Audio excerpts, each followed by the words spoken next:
اعوذ باللہ من الشیطان الرجیم، بسم اللہ الرحمن الرحیم۔ جماعت ہشتم اسلامیات میں آپ سب کو خوش آمدید کہتے ہیں۔ امید کرتے ہیں آپ سب خیریت سے ہوں گے۔ جی پیارے بچوں، ہم پڑھ رہے ہیں باب چہارم اخلاق و آداب، جس کا حصہ الف ہے اچھی عادات اپنانا۔ پچھلے سبق میں ہم نے پڑھا تھا مساوات کے بارے میں، یعنی کہ برابری کے بارے میں۔ آج ہم ایک دوسری اچھی عادات اپنائیں گے اور اس کے بارے میں پڑھیں گے، وہ ہے اخوت اسلامی اور اتحاد ملی۔ جیسے کہ اخوت سے ہی ظاہر ہے، اخوت یعنی کہ بھائی چارہ، اور اتحاد ملی یعنی کہ پوری ملت اسلامیہ کا متحد ہو جانا، جیسے کہ نماز میں، روزے میں، زکوٰۃ میں نہیں بلکہ حج میں۔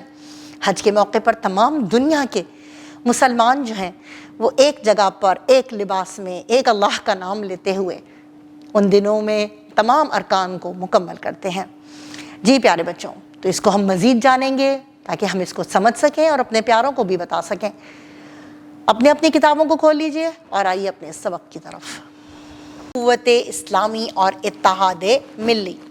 اس سبق کو پڑھنے کے بعد طلبہ اس قابل ہو جائیں گے کہ اخوت اسلامی اور اتحاد ملی کے معنی و مفہوم سے آگاہ ہو سکیں، اخوت اسلامی اور اتحاد ملی کی ضرورت و اہمیت کو سمجھ سکیں، دور حاضر میں فرقہ واریت کے خاتمے کے لیے اتحاد ملی کی ضرورت و اہمیت کا جائزہ لے سکیں، امت مسلمہ کے مسائل کے حل کے لیے اتحاد ملی کی ضرورت کا جائزہ لے سکیں، اور امت مسلمہ کے مسائل کے حل کے لیے اتحاد ملی کی افادیت کا جائزہ لے سکیں۔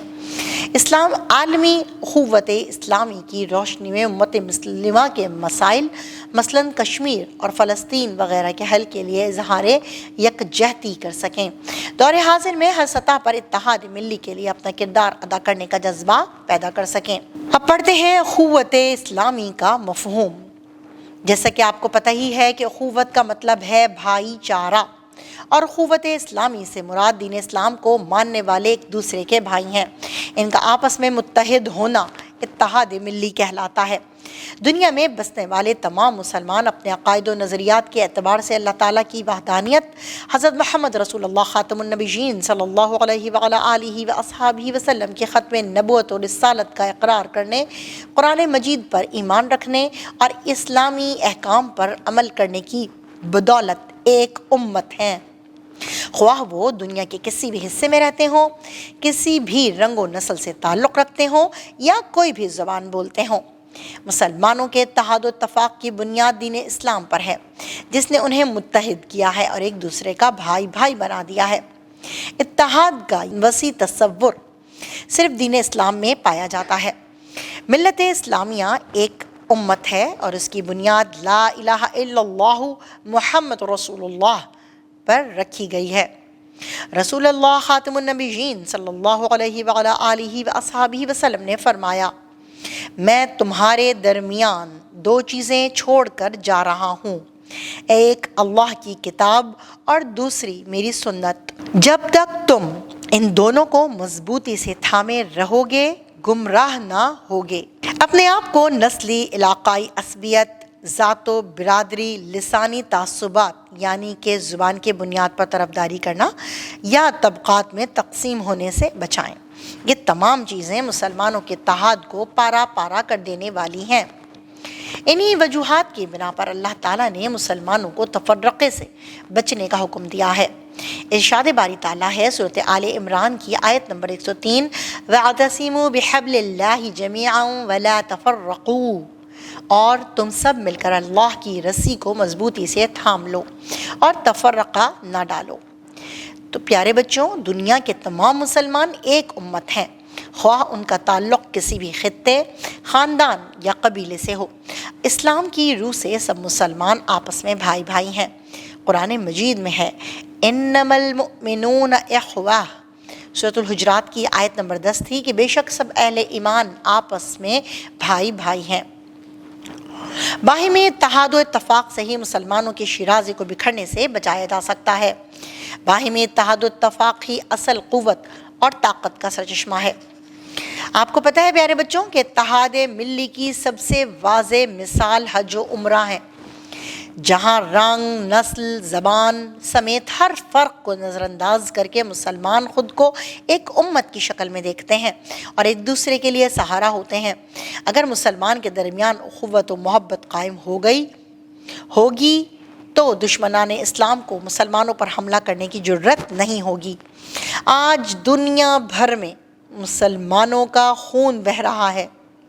کشمیر، فلسطین، عراق اور افغانستان پر دشمنان اسلام کی چڑھائی کی وجہ سے صرف اور صرف مسلمانوں کی آپس کی نا اتفاقیاں اور ان کا فرقوں اور قوموں میں بٹ جانا ہے۔ آپ خاتم النبیین صلی اللہ علیہ وعلی آلہ واصحابہ وسلم کا فرمان ہے، تری المؤمنین فی تراحمہم وتودہم وتعاطفہم کمثل الجسد اذا اشتکى عضوا تداعى له سائر جسده بالسہر والحمى۔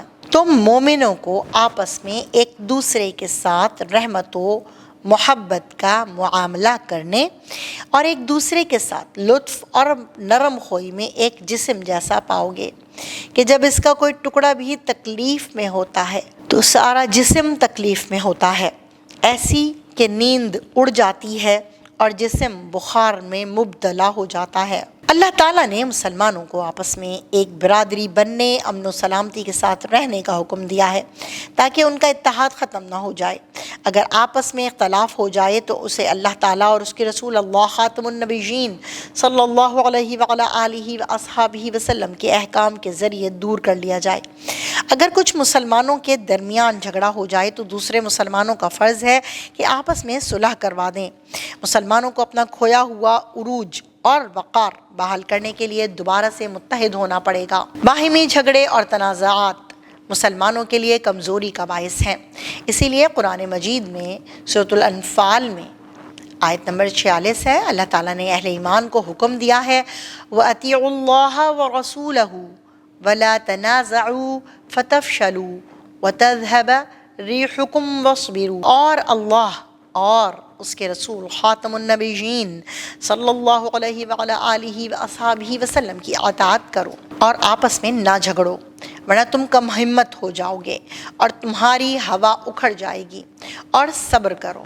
اخوت اسلامی کا تقاضا ہے کہ مسلمان اتحاد یگانگت کے راستے پر چلیں، آپس میں اتحاد و اتفاق کی فضا پیدا کریں، ایک دوسرے کے ساتھ ہمدردی اور تعاون کا رشتہ استوار کریں، ایک دوسرے کے مفادات کا خیال رکھیں، ہر قسم کی فرقہ بندی، گروہ بندی انتشار سے دور ہی رہیں۔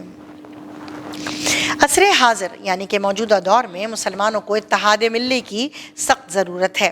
اگر مسلمان حکمران ذاتی اغراض و مفادات سے بالاتر ہو کر ملک و قوم کی فلاح اور ملت اسلامیہ کے اتحاد کے لیے قدم بڑھائیں تو ملت اسلامیہ عالمی سطح پر قوموں کی قیادت کر سکتی ہے اور انسانیت کو ظلم و ستم سے نجات دلا کر امن و سلامتی کا تحفہ دے سکتی ہے۔ ملت اسلامیہ کے ہر فرد کا فرض ہے کہ وہ آپس میں ایک دوسرے سے محبت رکھے اور مصیبت و پریشانی میں دوسروں کے کام آئے، رنگ و نسل، برادری، قبیلے، علاقے یا لسانی بنیادوں پر کسی کو برتر یا کمتر نہ سمجھے، کیونکہ یہ سب ہماری شناخت کے لیے ہیں۔ اگر تمام امت مسلمہ متحد ہو جائے اور اپنا مشترکہ معاشی، تجارتی اور دفاعی نظام بنا لے اور تعلیم و تحقیق کے میدان میں آگے بڑھنے پر توجہ دے تو ملت اسلامیہ موجودہ دور کی بہت سی مشکلات سے نجات پا سکتی ہے۔ تو پیارے بچوں، دور حاضر میں ہمیں جہاں جہاں بھی مسلمانوں کو مشکلات و مسائل درپیش ہیں، تمام مسائل و مشکلات کا مقابلہ ہمیں اتحاد ملی کے ساتھ ہی کیا جا سکتا ہے، کیونکہ اسلام ہی ہے جو زندگی کے ہر میدان میں بحیثیت مسلمان ہمیں اکٹھا رکھتا ہے، اور ہماری ترقی و خوشحالی کا دار و مدار بھی ہمارے اس اتحاد ملی پر ہے، اور اسی میں ہماری بقا و سلامتی ہے۔ جی میرے پیارے بچوں، آپ نے سبق نمبر 2 پڑھا، آپ کو اچھی طرح سے اندازہ ہوا کہ ملت اسلامیہ کی بنیاد لا الہ الا اللہ محمد رسول اللہ پر ہے، اور اسی میں ہم سب تمام لوگ ایک اللہ کو مانتے ہیں، خاتم النبیین صلی اللہ علیہ وعلی آلہ وصحبہ وسلم کو آخری نبی مانتے ہیں، اور قرآن مجید ہماری کتاب ہے۔ نبی کریم صلی اللہ علیہ وآلہ وسلم نے فرمایا کہ میں تمہارے درمیان 2 چیزیں چھوڑے جا رہا ہوں، ایک کتاب اللہ اور دوسری میری سنت۔ جب تک ہم اس کو پکڑے رہیں گے اس وقت تک ہم گمراہ نہ ہوں گے۔ جی میرے پیارے بچوں، یہ میں نے آپ کو اس کا مفہوم بتایا تاکہ آپ اس کو زیادہ اچھے طریقے سے سمجھ سکیں۔ امید کرتی ہوں آپ نے اس سبق کو بہت اچھے طریقے سے پڑھا ہوگا، سمجھا ہوگا۔ اب ہم اس کی مشق کرتے ہیں تاکہ ہم اس کو زیادہ اچھے طریقے سے سمجھ سکیں۔ اگلے سبق میں ملاقات کرتے ہیں، تب تک کے لیے اللہ حافظ۔